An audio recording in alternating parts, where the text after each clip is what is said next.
माननीय गृहमंत्री श्री हर्ष संघवी द्वारा गृह मंत्रालय की જે માંગણી ક્રમાંક નંબર 42 43 44 અને વાહન વ્યવહારની માંગણી નંબર 74 લઈને આવ્યા એમાં 74 માં અમારી પાર્ટીએ સમર્થન આપ્યું અને બાકીમાં 42 43 44 માં સમર્થન આપ્યું નથી।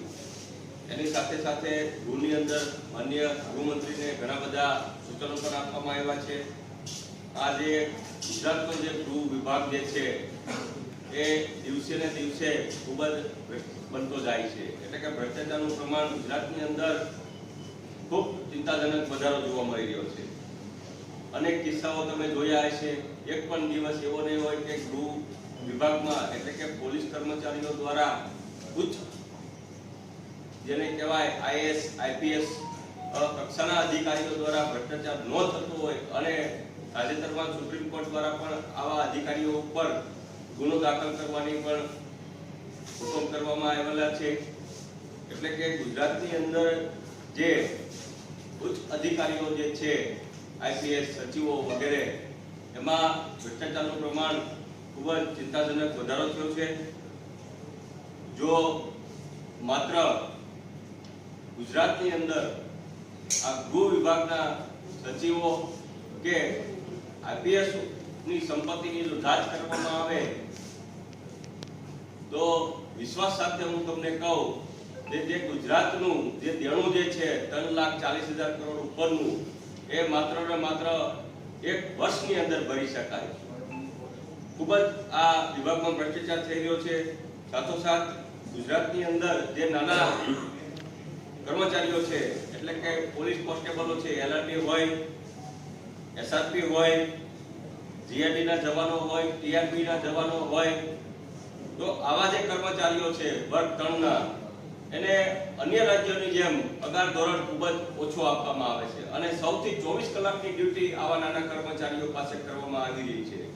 સાથોસાથ આવા જે કર્મચારીઓ જે છે એને નથી ઓવર પેન્શન આપવામાં આવી રહ્યું।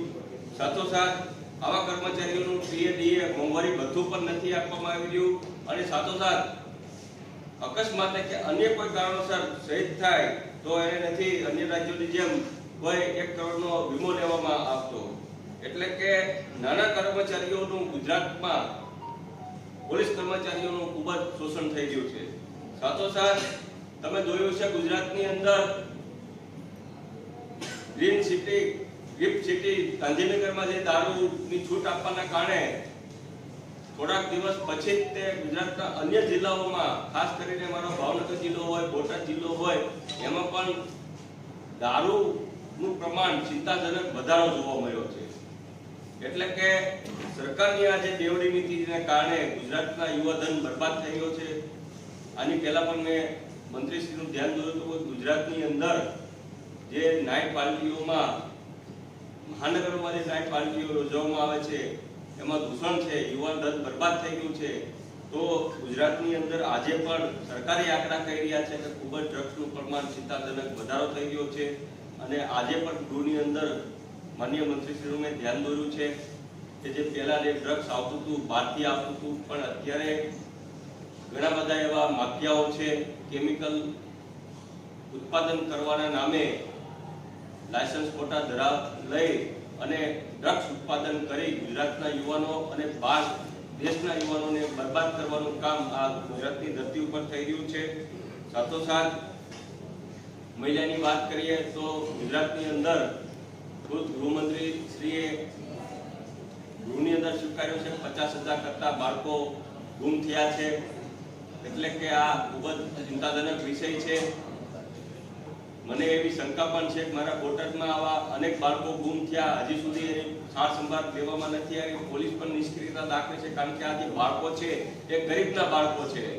આ બાળકો જે ગુમ થાય છે એ જે ભિક્ષા માંગતા હોય એના વધુ ગુમ થાય છે। તો આની પાછળ કોઈ નક્કર ગૃહ મંત્રાલય દ્વારા કોઈ યોજના બનાવવામાં નથી આવી, નથી એની પાસે કોઈ એવા આંકડા તો ગૃહમંત્રીને ગૃહની મારફત ધ્યાન દોરવામાં આવ્યું છે કે આમાં કોઈ ઓર્ગેનિક માફિયા આવતો નથી ને કે જે આપણા ગુજરાતના બાળકોને પોતાના અપહરણ કરી ગુમ કરી એના અંગ છે એ વિદેશોમાં વેચાણ કરવા જઈ રહ્યા છે. આવી ઘટના તો ગુજરાતમાં જો બનતી નથી ને.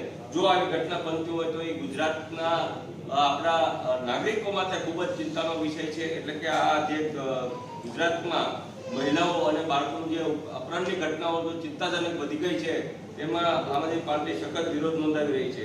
સાથોસાથ મેં કીધું એમ કે એક પણ દિવસ એવો નહીં હોય કે ગુજરાતની અંદર દારૂ તો સામાન્ય વાત થઈ ગઈ છે, પણ સિરપ, ડુપ્લિકેટ સિરપ હોય, સાથોસાથ આવા કેફી દ્રવ્યો હોય, એ આપણા ગુજરાતના યુવાનોને નસોમાં ચડી રહ્યું છે. તો એના માટે ગૃહ મંત્રાલયે કોઈ ચોક્કસ પગલાં આજની તારીખમાં ભરવામાં નથી આવ્યો. એટલે ચોક્કસપણે એ જે કાપ દરખાસ્ત આમ આદમી પાર્ટીએ રજૂ કરી છે અને એને આ કાપ દરખાસ્ત છે અમે પાછી ખેંચી નથી.